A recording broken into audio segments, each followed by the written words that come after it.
നമ്മളെ ഓർമ്മിപ്പിക്കുന്ന ആൾക്കാരല്ല എൻ്റെ വീട്ടുകാർ. ഉം. എന്ത് പറ്റിയത് പുതിയതായിട്ട് സംസാരമൊക്കെ മാറി വരുന്നു എന്ന് നമ്മളെ ഓർമ്മിപ്പിക്കും. ഓ. മനസ്സിലായി. അതുകൊണ്ട് തന്നെ ഞാൻ പറഞ്ഞു എനിക്ക് ഇപ്പം എൻ്റെ ഈ മുട്ടുവേദന വന്ന് ഇപ്പം എൻ്റെ ഡോക്ടർ പറഞ്ഞു ഒരു കാര്യം ചെയ്യും, ആ. നിങ്ങൾ കഴിയുന്നത് ഈ രണ്ട് കാലും കൂടെ ഇങ്ങനെ തൂക്കിയിട്ടിരിക്കരുത്, നീര് വരും. ആ. അപ്പോൾ ഒരു കാലിൻ്റെ മുകളിൽ ഒരു കാല് വെച്ച് ഉം. അങ്ങനെ ഇരിക്കൂ. ഉം. പക്ഷെ എൻ്റെ വീട്ടിൽ സമ്മതിക്കത്തില്ല. എന്ത് പറ്റി മക്കളെ, കാല് ഭാരമായിട്ട് തോന്നുന്നോ, എന്ത് പറ്റി കാലുമേ കാലിട്ടൊക്കെ ഇരിക്കുന്നതെന്ന് ചോദിക്കും. ഉം. എന്നാലും ആരും ഇല്ലാത്തപ്പോൾ ഞാനപ്പോൾ ഇത് യൂസ്ഡ് ആവുകയാണ്. ഉം. അപ്പോൾ അങ്ങനെയുള്ള നല്ല എഡ്യൂക്കേറ്റഡ് ആണ് എൻ്റെ അമ്മ. ഉം. പക്ഷെ എങ്കിലും പറഞ്ഞു തരുന്നൊക്കെ അങ്ങനെയുള്ള കാര്യങ്ങളാണ്. അപ്പം നമ്മുടെ പെരുമാറ്റത്തിൽ കുറച്ചൊരു കൂടുതൽ ഗൗരവമോ കുറച്ച് ഹാർഷായി പോയി കഴിഞ്ഞാൽ അങ്ങനെയൊന്നും സംസാരിക്കാൻ പാടില്ല എന്ന് എല്ലാവരും കൂടെ നമുക്ക് ഓപ്പോസിറ്റ് ആവും. ഓ. എല്ലാവരും, കുടുംബത്തിലുള്ള എല്ലാവരും എന്തു പറ്റി, അയ്യോ അത് ഭയങ്കര മോശമായപ്പോൾ അങ്ങനെ സംസാരിച്ചത്. അപ്പം നമുക്ക് വല്ലാത്തൊരു അന്തരീക്ഷമാവും നമ്മുടെ വീട്ടിലെ. അപ്പൊ ചേച്ചിക്ക് അങ്ങനെ എപ്പോഴെങ്കിലൊക്കെ മാറ്റങ്ങൾ സംഭവിച്ചിട്ടുണ്ട്? അപ്പൊ അല്ല, അവരിങ്ങനെ ചിലപ്പോ നമ്മൾ മനുഷ്യരല്ലേ, അതെ. ചിലപ്പോ ചിലരുടെ നിരന്തരമായ ചില ചോദ്യങ്ങളോ പെരുമാറ്റമോ നമുക്ക് ഇഷ്ടപ്പെടാതെ വരുമ്പോൾ ആ.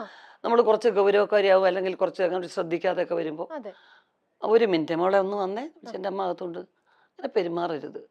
ഓക്കെ. ഇഷ്ടമുണ്ടോ ഇല്ലയോ നമ്മളെ അന്വേഷിച്ച് അവർ വന്ന് സംസാരിക്കുകയാണ്. ഉം. അവർ പോകുന്ന അത്രയും സമയം വരെ ഒരു ചിരി മുഖത്ത് ഉണ്ടാവണം ഉം. എന്ന് ഓർമ്മിപ്പിക്കും. അപ്പോൾ നമ്മൾ വല്ലാതെ അപ്സെറ്റ് ആവും. ഓ. മനസ്സിലായില്ലേ? അപ്പോൾ നമ്മുടെ ഓപ്പോസിറ്റ് ഇരിക്കുന്ന ആൾക്കാരുടെ ഉം.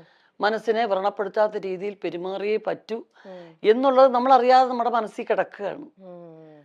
അപ്പോൾ നമ്മൾ കുറച്ച് എന്തെങ്കിലും ഇപ്പം ഇപ്പോഴൊക്കെ എന്ന് വെച്ച് കഴിഞ്ഞാൽ എനിക്ക് ഒന്നാമത്തെ കാര്യം ലൈഫിൽ അഭിനയിക്കാൻ ഒട്ടും അറിയാത്തത് കൊണ്ട് ഉം. ചില കുറേ കൂടുതൽ ഇറിറ്റേഷൻ ഒക്കെ വരുമ്പോൾ കുറച്ചങ്ങ് പ്രകടിപ്പിച്ച് പോകും അറിയാതെ. അതെ. പക്ഷെ ഇത് വെച്ച് കഴിയുമ്പോൾ ഞാൻ ഓർക്കും, എൻ്റെ അമ്മയും എൻ്റെ വീട്ടിലുള്ളവരും എല്ലാം ഓർക്കും, അവര് അയ്യോ ഇവരാരെങ്കിലും അവരോട് പറയൂ. പിന്നത്തെ കുറ്റബോധം മുഴുവൻ അതാണ്. പിന്നെ അവരെ ഒന്നും ഇങ്ങനെ പാച്ചപ്പ് ചെയ്തെടുക്കും. അതെ. പക്ഷെ ഞാൻ അങ്ങനെ പറഞ്ഞല്ല കേട്ടോ, ഇങ്ങനെയല്ല കേട്ടോ. ആ. പക്ഷെ നമ്മുടെ കുടുംബാന്തരീക്ഷം തന്നെയാണ് നമ്മളുടെ പല മാറ്റങ്ങൾക്കും കാര്യം. കാര്യം. ഓക്കെ. തീർച്ചയായിട്ടും. ഈ കൽപ്പന ചേച്ചി രഞ്ജിനി ചേച്ചിയായിട്ട് എനിക്ക് നല്ല അടുപ്പമുണ്ട്. നല്ല ഉർവശി ചേച്ചിനെ ഞാൻ ആദ്യമായിട്ട് ഇങ്ങനെ മീറ്റ് ചെയ്യണത്. പക്ഷെ ഒരുപാട് ഷോസും കാര്യങ്ങളൊക്കെ ആയിട്ട് കൽപ്പന ചേച്ചിയുടെ ഒക്കെ ഒരുപാട് ചെയ്തിട്ടുള്ളതുകൊണ്ട് എപ്പോഴും ഇങ്ങനെ വിശേഷങ്ങളും കാര്യങ്ങളും അപ്പോഴൊക്കെ ചേച്ചിയാണ് ഞങ്ങളുടെ ഇടയിൽ. എപ്പോഴും അതിനിടയിൽ ഉർവശി എന്നുള്ള പേര് പറയാതെ പോവേയില്ല. എപ്പോഴും ഇങ്ങനെ പറയും. ഈയിടെയും കൂടെ രഞ്ജിനി ചേച്ചിനെ ഞാനൊരു ഇന്റർവ്യൂ കൂടെ ചെയ്തിരുന്നു. അപ്പോൾ ഈ നിങ്ങൾ എല്ലാവരും എന്ന് പറയുമ്പോഴും നിങ്ങൾക്ക് എല്ലാവർക്കും ഒരു വല്ലാത്തൊരു ചാമുണ്ട് ചേച്ചി. നിങ്ങൾ 3 പേരിലും നമ്മളെ എല്ലാവരും ഇപ്പോഴും ആ ഇഷ്ടം വെക്കുന്നതിൽ ഒരു വല്ലാത്തൊരു മാജിക് പവറാണ്. ഞാൻ എന്നെ എപ്പോഴും ആലോചിക്കും, നിങ്ങളുടെ ബ്ലഡ് എടുത്ത് വേറൊരാൾക്ക് കൊടുത്താലും ഇതിങ്ങനെ തന്നെ കിട്ടും. നിങ്ങൾ എല്ലാവർക്കും ഇതേപോലെ ചിരിച്ച മുഖത്തോടെ ഇരിക്കാനും മറ്റുള്ളവരെ ചിരിപ്പിക്കാൻ എന്നൊക്കെ പറയുന്നത് ഒട്ടും തന്നെ ഈസി ആയിട്ടുള്ള ഒരു കാര്യമല്ല. പക്ഷെ നിങ്ങൾ എത്ര ഈസി ആയിട്ടാണ് മറ്റുള്ളവരെ ചിരിപ്പിച്ചുകൊണ്ടിരിക്കുന്നത്. അതൊക്കെ ആ ഒരു some magic power runs in the blood എന്നൊക്കെ പറയുന്നത്. അത് എൻ്റെ അമ്മ തന്നെയാണ് അതിന്റെ കാരണം. അച്ഛനും വളരെ സരസനായിരുന്നു, കലാകാരനായിരുന്നു, രണ്ടുപേരും ആർട്ടിസ്റ്റ് അല്ലേ. അറിയാം. അപ്പോൾ അത് തന്നെയാണ് ബേസ്. പക്ഷെ അമ്മ എപ്പോഴും ചിരിക്കാനും ചിരിപ്പിക്കാനും ഇഷ്ടമുള്ള ആളായിരുന്നു.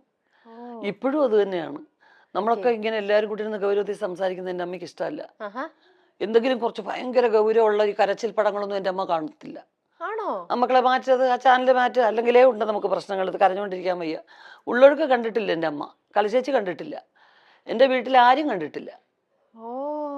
അങ്ങനെയുള്ള എൻ്റെ സിനിമകളും കാണത്തില്ല. അങ്ങനത്തെ ഒരു പ്രശ്നമുണ്ട്. അപ്പൊ അമ്മയ്ക്ക് റെസ്ലിംഗ് കാണത്തില്ല എൻ്റെ അമ്മ. എൻ്റെ അമ്മ പറഞ്ഞ് മനസ്സിലായിരുന്നു ബ്രദേഴ്സൊക്കെ അതൊക്കെ ഒരു അവര് കറക്റ്റായിട്ട് റിഹേഴ്സൽ ചെയ്തിട്ട് അമ്മ ചെയ്യുന്നത്. അതൊന്നും അവർക്ക് അങ്ങനെ നോവത്തൊന്നുമില്ല.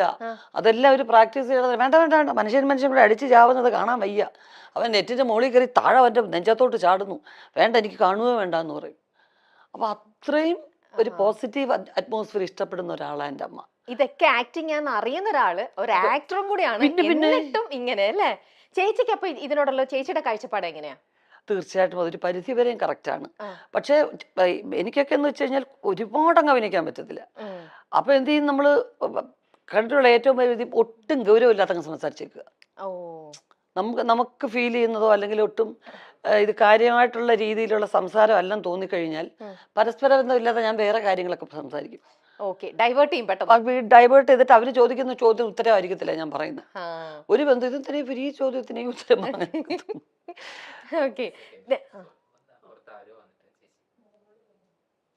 വന്നിട്ടുണ്ടോ?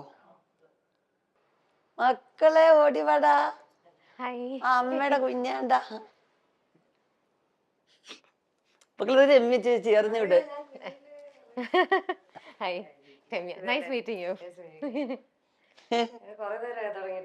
കുറച്ചേരെ മക്കൾ അമ്മയ്ക്കും കൂടെ അധികം സ്പൈസി ഇല്ലാത്തെന്തെങ്കിലും അമ്മയ്ക്കും കൂടെ ഓർഡർ ചെയ്യാം. അമ്മ കുറച്ച് വിളിച്ചു കുഞ്ഞിനും കൂടെ ഓർഡർ ചെയ്തോ. മേളിലുണ്ടോടാ എല്ലാം വലിച്ചു വാരിയിട്ടേക്കാ മുകളിലത്തെ റൂം കേട്ടാ. ചേച്ചി നിങ്ങളുടെ കൂടെ ഏറ്റവും കൂടുതൽ നർമ്മം അല്ലെങ്കിൽ ഭയങ്കര എന്താ പറയാ ഹ്യൂമർ സെൻസും കൗണ്ടറൊക്കെ പറയണത് നിങ്ങളിൽ ആരാ? ഇല്ല കൽപ്പന ചേച്ചി. ആണോ? അയ്യോ മിനി ചേച്ചി കൊച്ചിലെ മുതലേ ആഹാ. അവളുടെ പേരൊക്കെ വേളൂർ കൃഷ്ണൻകുട്ടി ഞങ്ങളുടെ പിന്നെ കഥയുടെ പേരുകളിലൊക്കെ അവൾ അറിയപ്പെട്ടിരുന്നത്. ആൾക്കൂട്ടത്തിൽ ഏലിയമ്മ അങ്ങനെയൊക്കെയാ വിളിച്ചിരുന്നത്. കാരണം വെച്ചാൽ എവിടെ ആൾക്കൂട്ടോ ബഹളം ഉണ്ടെങ്കിൽ അവിടെ അതിൻ്റെ ഇടയ്ക്ക് വരും. എന്താ നിങ്ങളെ കാര്യം എന്നിട്ട് ന്യൂസ് എത്തിക്കാനാ. ആഹാ. ഓ എന്നിട്ട് വണ്ടി ഇടിച്ചപ്പോ എന്തോ പറ്റി എല്ലാത്തിനും പറഞ്ഞിട്ട് പോപ്പുലർ ആയിരുന്നു കൽപ്പന ചേച്ചി ഇപ്പൊ തീരെ കൊച്ചില്. ചെറുപ്പം മുതൽ അങ്ങനെ തന്നെയായിരുന്നു. ചെറുപ്പം മുതലേ ഞാൻ popular ഈയിടെ രഞ്ജിനി ചേച്ചിയുടെ ഒരു ഇന്റർവ്യൂ എടുത്തിരുന്നു. കല ചേച്ചി നിങ്ങളുടെ വീട്ടിൽ ഏറ്റവും കൂടുതൽ ഹ്യൂമർ സെൻസ് ആർക്കായിരിക്കും? കൽപ്പന. ആണല്ലേ? പിന്നെ അതന്നെ. രഞ്ജിനി ചേച്ചി ഇത് തന്നെയാ അപ്പൊ പറഞ്ഞേ. അയ്യോ ഇത് നല്ലോണം ഇമിറ്റേറ്റ് ചെയ്യും. ആ. നമുക്ക് തോന്നും ആ ആളാണോ നമ്മുടെ മുമ്പിൽ ഇരിക്കുന്നതെന്ന് തോന്നും. സുന്ദരമായിട്ട് ഇമിറ്റേറ്റ് ചെയ്യും. ഓ അവര് നടക്കുന്ന പോലെ അത് ചെറുപ്പം മുതലേ ആ.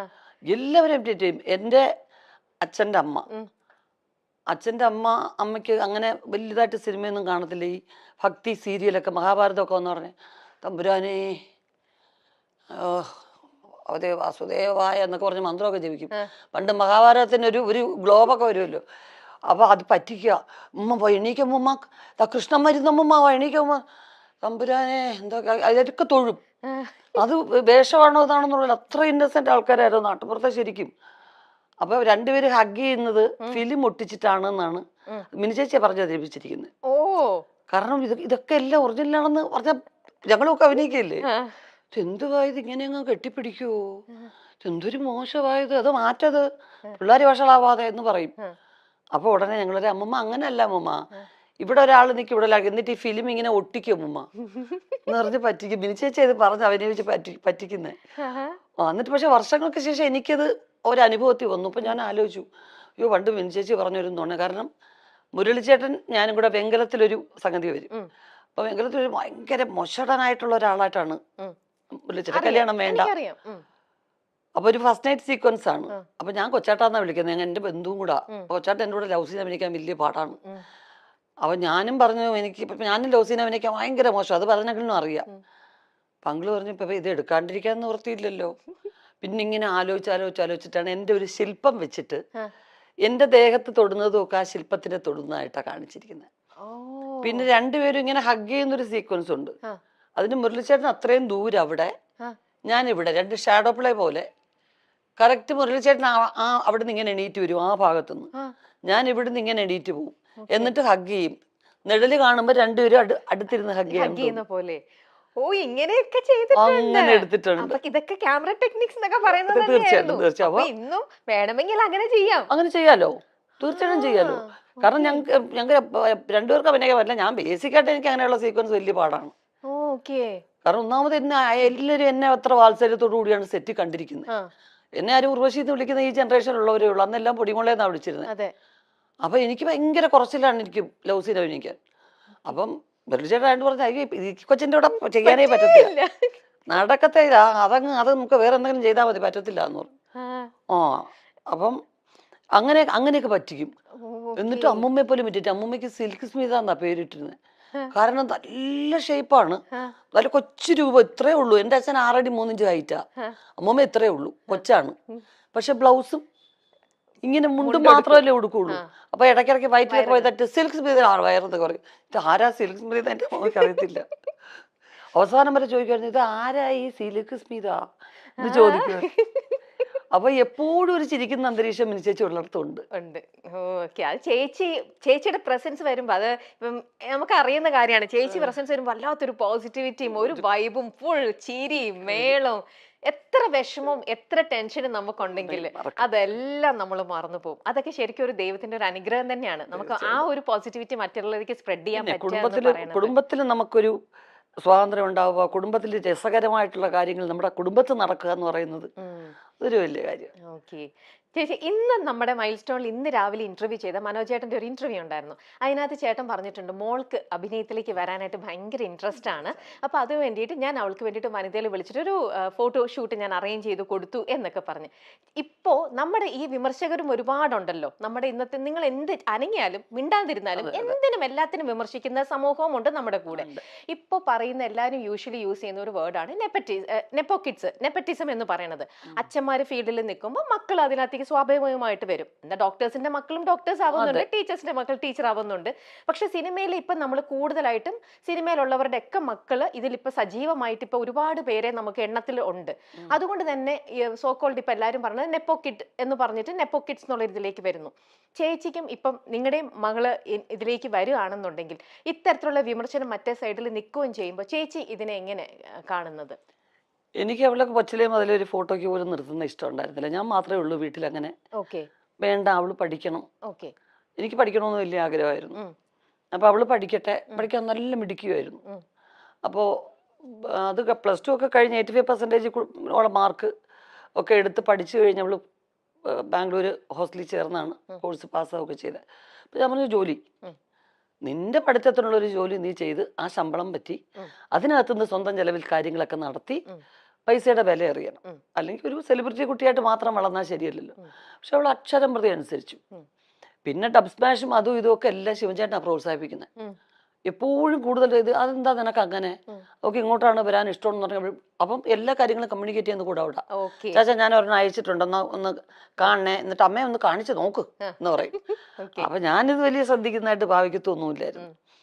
പക്ഷെ അവള് ഹ്യൂമർ നല്ലോണം ചെയ്യും.